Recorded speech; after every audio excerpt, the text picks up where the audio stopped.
Raisa and Sheena, sino ang pambato nyo sa tawid lubid na gagawin natin? Ayan. Dave. Sheena. Si Prince daw.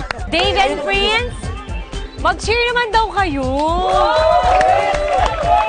Prince! Magsulog ka dyan, Sheena. Prince and Dave, ready na ba kayo? Ready na. Yan, 2, 3, go! Ayan na! Ay! Ay, ayan na. Go! Go! Go! Go! Ay! Wala.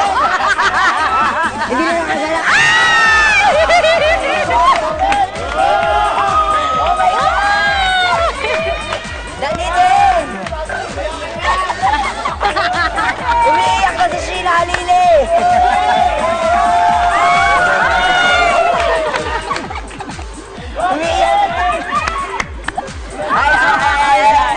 Kaya mo yan, sige. Balik, dali.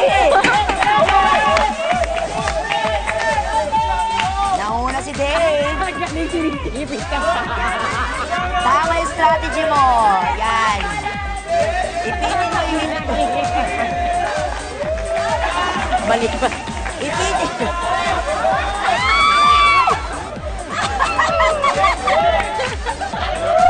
Kaya mo yan, Prince.